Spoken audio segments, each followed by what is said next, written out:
What is going on, guys? This is Nen Adriano. Kung bago ka lang sa channel ko, huwag mo kalimutan mag-subscribe and also hit that notification bell para lagi ka notified once may bago tayong upload.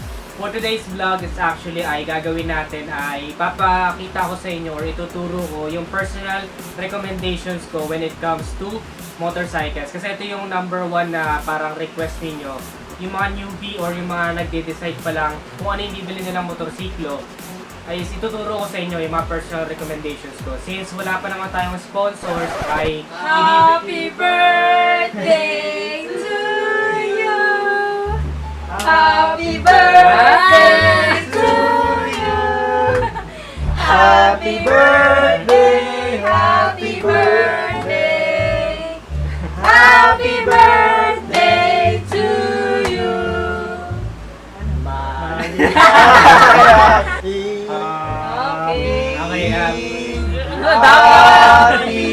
Ang dami naman ng kanta.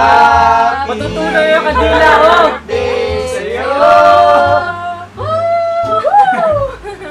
Thank you guys. Mga kaibigan ko. So, yan, birthday ko kasi ngayon guys, sa mga hindi nakakalam. So, maraming salamat sa mga bumate, sa mga kaibigan ko na bumuti nito. So yun, siguro kakainin lang muna namin to. Tapos, babalikan ko kayo para ituloy natin yung topic natin. Alright. Sige. Make a wish, make a wish. Make a wish. Huwag kayo iyak. Thank you. Balik tayo dun sa What's up? pinag-uusapan natin. Kainin lang namin to. Kami natatakit. Sakit ka na ba? Tap mo na, bro. Hey! Let's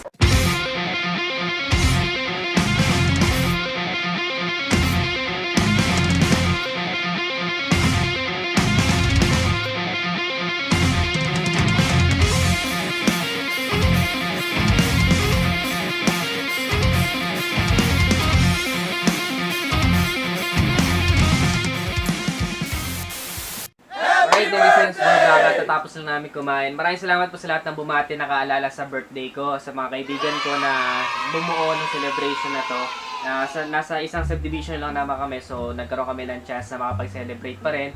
And sa mga bumati na hindi ko makikita ngayon dahil ECQ, maraming salamat, shoutout sa inyo lahat guys. At sa Facebook page ko, Nen Adriano Vlogs, make sure to like it kasi marami din po nabati doon at marami din akong i-updates na ina-upload doon na hindi nyo nakikita sa YouTube. So, kung gusto nyong makita yung iba pang nangyayari sa buhay ko, please like my Facebook page, Nen Adriano Vlogs. Yun na po yung pinaka-birthday nyo sa akin. I'm aiming to have 10,000 followers or likes sa Facebook page ko. So, meron tayo 24,000 dito sa YouTube ngayon as of the moment. Kahit 10,000 lang sa inyo guys, please check my Facebook page, Nen Adriano Vlogs. So, back to the topic na pinag-uusapan natin kanina. Actually, medyo casual lang to. Ituturo ko or isasabihin ko sa inyo yung mga motor na personally maire-recommend ko. Magpo-focus ako ngayon sa automatic segment kasi yun yung pinaka parang patok ngayon sa masa. Yung parang kahit saan ka tumingin na dami naka-automatic. And the reason behind kung bakit ko to sinasabi sa inyo kasi yung last vlog ko, di ba? Tinukoy ko doon na motorcycle na yung magiging bagong normal. Dahil sa COVID-19, yung transportation natin hindi na ganoon ka-safe.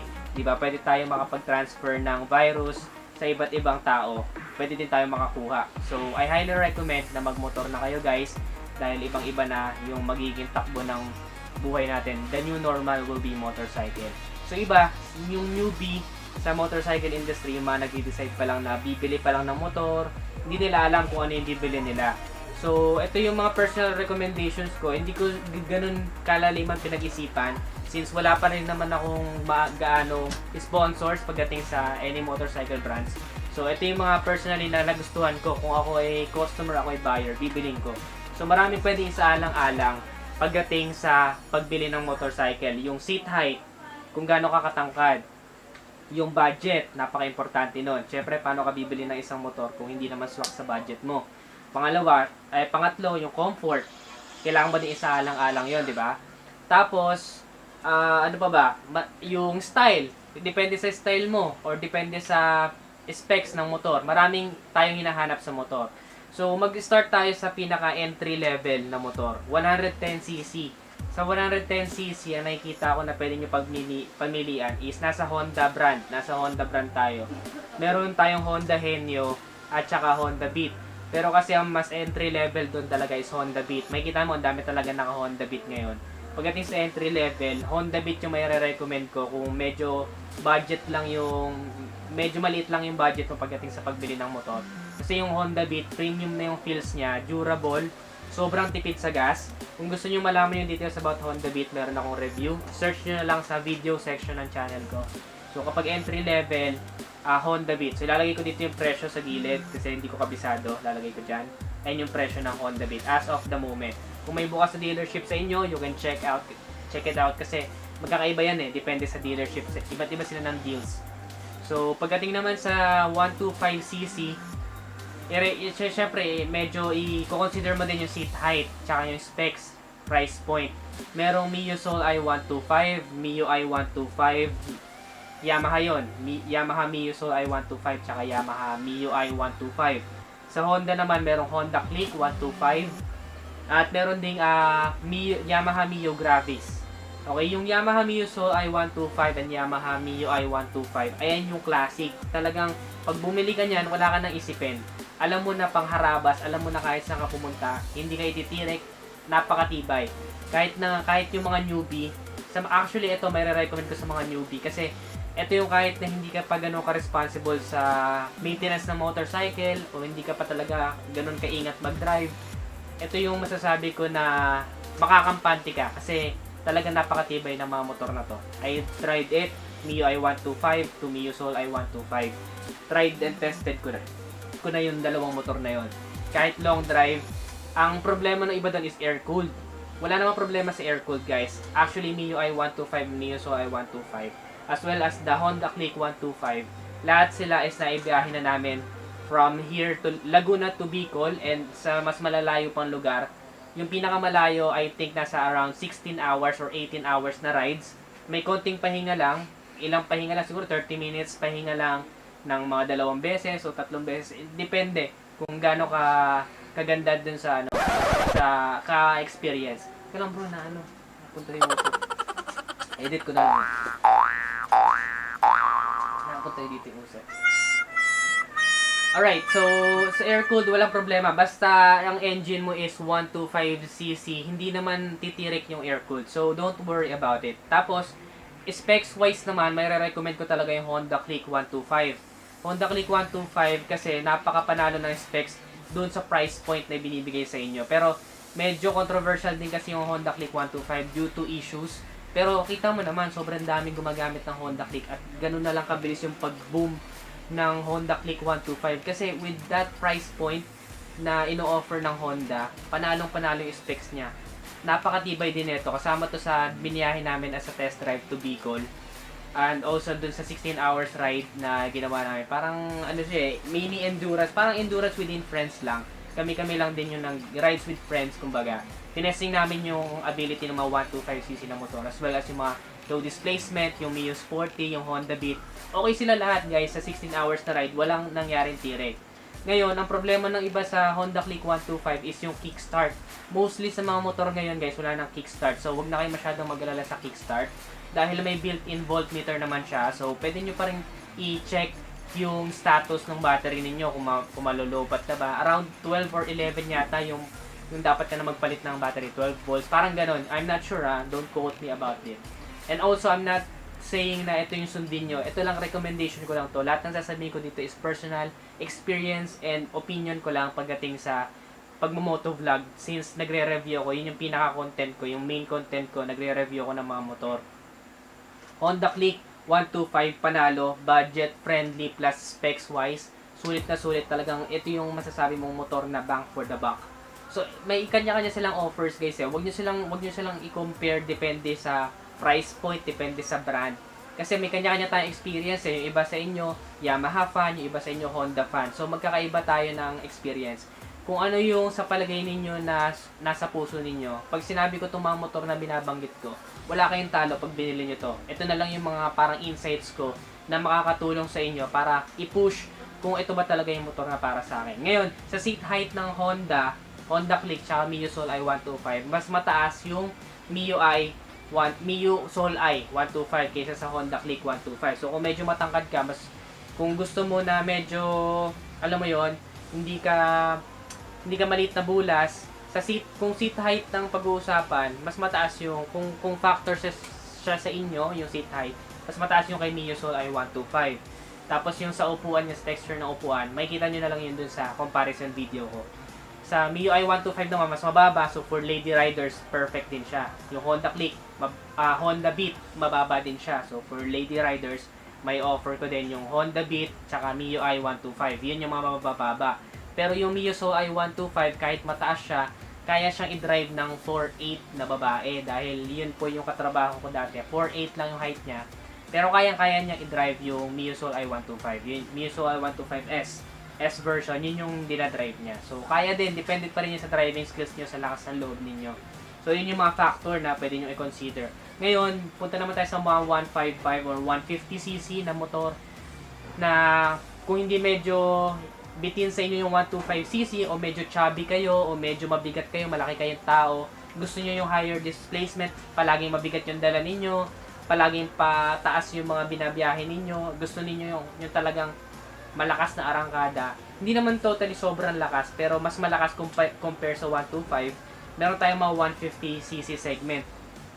Nandyan yung Honda Click 150. Ang maganda doon is ano na siya keyless na siya remote na lang yun yung Honda Click 150. Halos parehas siya ng Honda Click 125. Magkaiba lang ng color variation.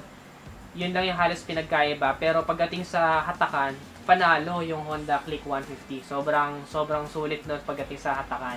Meron tayong Aerox. Mas mataas ang seat height. Pinakamataas na seat height ng Aerox compare sa Honda Click at saka sa NMAX. Sa Aerox naman is napaka-porma. Kung yun yung factor na isa sa kino-consider ninyo, ang daming parts na pwede mo siya i-modify. Although lahat naman sila madaming parts. But yung Aerox yung pinasabi kong parang walang kupas Head turner pa rin Talagang magugustuhan mo pa rin yung Aerox. Kahit na ang dami ng bago lumalabas ng motor, iba talaga yung dating niya, astig pa rin siya. Masarap i-drive. Kita niyo yung mga vlogs ni Motodeck, di ba? Naka-Aerox lang siya, sobrang adventurous na Aerox. Problema ko lang sa Aerox, medyo kulang ako sa fuel tank. I-check niyo na lang yung review ko ng Aerox kung gusto niyo yung Aerox. Kung comfort naman yung hanap ninyo pagdating sa 155cc or 150cc category, NMAX or PCX. NMAX 4 valve, so mas mataas, mas ma-torquey siya konting ganito mo lang, talagang lakas ng arangkada, lakas ng makina. So gusto ko yung NMAX pagdating doon sa makina segment. Doon naman sa specs wise, talagang yun yung pinupush ng Honda, yung mga bang for the buck na specs wise, talagang kinukompress nila sa motor. Honda PCX is okay din, napaka-forma din, iba yung forma niya. Depende sa taste magkakaiba tayo ng taste. Pero between Honda PCX and NMAX, mas matimbang sa akin yung NMAX due to power. Pero mas matimbang sa akin yung PCX due to luxurious style Parang basta iba din yung dating ng PCX sa akin Pero between the two, kung bibili siguro ako, hirap mag-decide. Parehas na kasi ako nagkaroon ng NMAX tsaka ng PCX. And na-try ko na din siya. Hirap timbangin. Pero kung siguro mamimili na ako ng isa, NMAX na lang siguro. NMAX na lang kasi gusto ko talaga yung power niya.